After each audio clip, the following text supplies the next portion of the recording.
Right, let's have a look at the Supreme, which is the race that kicks us off.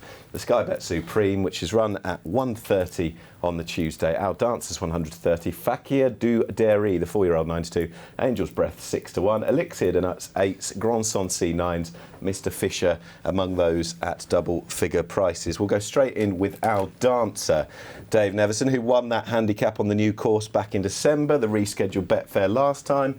It's 25 years since Nigel Twiston-Davies won this race with Arctic Kinsman. In terms of his style and his exuberance, where would you be with him? Oh yeah, I'm definitely with him. I'm not necessarily putting him as a bet, but he's a contender. I think I looked, and in recent years, 3 horses that won this race have been placed second, I think, in the 1/4 in the Supreme. So even though it hasn't produced a recent winner, it's a good trial for it, and it's beaten experienced horses. Here, Getaway Trump didn't get the best of rides, but did nothing for the form at Kelso on Saturday. It was merely a handicap, but it was one of the best handicaps of the traditionally of the season. I just think it's rightfully placed at the top end of the market, but I'm not going to be dogmatic and say it's a winner, but it's definitely not without a strong chance. What about you, Yatesy? I really like him. I think he's got the right amount of experience. I thought he travelled really well at Ascot. You could, coming away from the second last, you could name Al Dancer as the winner. He's rated 152 officially now. Summerhill Boy was rated 150 going into the Supreme Novices. There's the promise of more to come. I think he's got ticks in every box. He does. Just in terms of his exuberance, would that worry you at all at Cheltenham? No, he's already been to Cheltenham and was very impressive there in a handicap, albeit off a mark in the 120s when he was thrown in, but he was very impressive.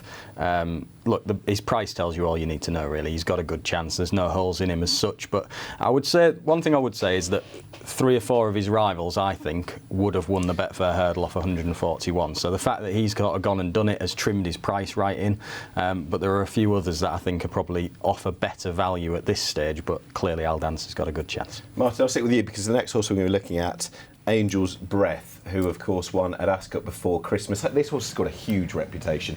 Talk me through though last time the Dovecote. What was your assessment? Yeah, just to touch on the reputation, I think to some extent he had this huge reputation, but he justified it when he comes out and wins a Grade 2 on his racecourse debut under rules. You know, that takes some doing. Very, very few horses do that. So it's not just a reputation. He's obviously extremely talented to win a race like the Kennelgate first time out. Yes, he got turned over this day, and on the face of it was a bit disappointing. But actually, I kind of warmed to him a little bit here, because I think that if you go back to the early stages of the race, they were crawling along, and he was pulling double and really doing too much in the early part of the race. And to stick to his task the way that he did, behind a horse who probably got first run on him to some extent and concede £5 as well, I still thought that was a very good performance in its own right.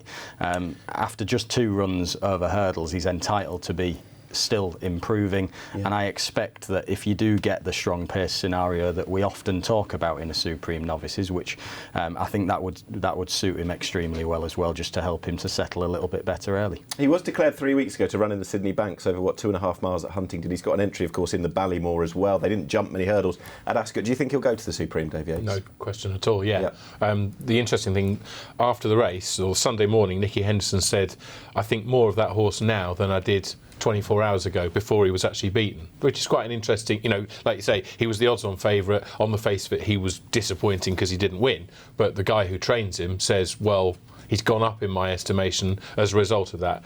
£5 he was giving to Southfield Stone, who's beaten 3 parts of a length. Okay, right. I mentioned as well about horses that would have won the Betfair hurdle off 141. Now, for me, if he'd have run in the Betfair hurdle off 141 and produced the exact same performance that he did at Kempton, he'd have won. Right, and yet his price, because he got turned over at odds on, he nearly doubled in price on the back of it just because he's been beaten. It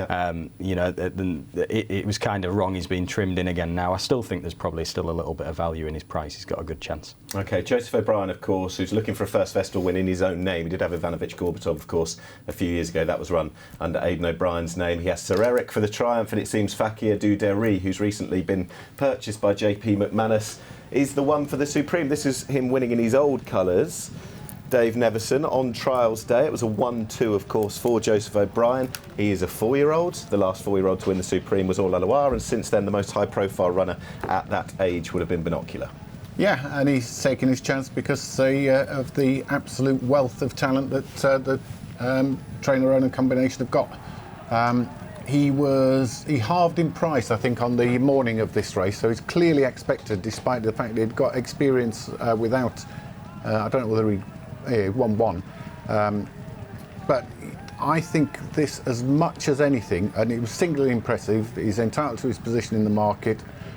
It just shows the weakness of the English juveniles as well compared to the Irish ones. So impressive enough for me. What I'm going to do is, just in the interest of time, chuck a couple of names in here, because we saw Southfield Stone, who was, of course, behind Elixir De Nutz, along with Grand Sancy, horses who have come out and won the Dovecote, and, of course, the Kingwell, behind Elixir De Nutz, who won the Tolworth, last year's winning route with Somerville Boy. Elixir De Nutz, does he go in there a little bit sort of under the radar to a degree, or not? I think, well, he's an 8-1 shot, isn't he, there? So probably not under the radar, but I think there's much to like about him. His hurdling in this sphere will hold him in really good stead, because, as Colin Tizard said, he gets to one side very quickly to the other, and he takes half length or more out of his rivals when he does that, so that's obviously a massive plus. And Martin, a very quick word on a couple of the other Brits we saw there. Grand Sancy, who I mentioned, was behind Elixir De Nutz, who was good in the Kingwell. He's got loads of experience. I think he's just improved and improved. I remember reading a quote after he'd won at Haydock in November that Paul Nicholls didn't think he was a Supreme horse, but everything he's done since then would say otherwise. And also Mr. Fisher, who would have had a bit of a recent form boost on Saturday through Rouge Vif. Yeah, he's a likeable horse, Mr. Fisher. Grand Sancy, I think, as we sit here today, for me, he's got the best form in the race. He's won a Kingwell Open Grade 2 race, beaten a horse and given him weight in Sir Royale, who's a very talented horse. We know that. So I think he's got the single best piece of form. But we talk about opportunity, as I talked about with Lorena. He's kind of had that chance to prove his worth a little bit more than a few of the others. So. For me, I think Angel's Breath is a horse that I think at this stage now offers some value, which I'm surprised at myself for saying, because if we'd have sat here 6 weeks ago, I'd have said, he was probably a false price, but he's won me over a little bit. Right, very quickly, selections down the line. We're ignoring the Irish at our peril. And, Classical Dream, I think people are thinking he's going for the 2.5, but I think if it rained a lot or plenty, I think he would revert to this race, and he might be a contender because he beat a horse in Aramon who won a Grade 1 by 10 lengths on his previous start. Who wins then? I don't know, to be honest. I don't know. I think it's a great race. I don't know either. Al Dancer, Angel's Breath and Elixir De Nutz are 3 positives for me, but I couldn't I couldn't nail my colours to any one of the trio now. Martin. It's a hugely competitive race. Again, a positive mention for Classical Dream if he goes for the race. I think he's a tremendously genuine horse, and he jumps very well. So I'd say that would stand him in good stead. And Angel's Breath, like I say, so Classical Dream, Angel's Breath would be the 2 that I'd put main positives against. Okay, selections up from Martin.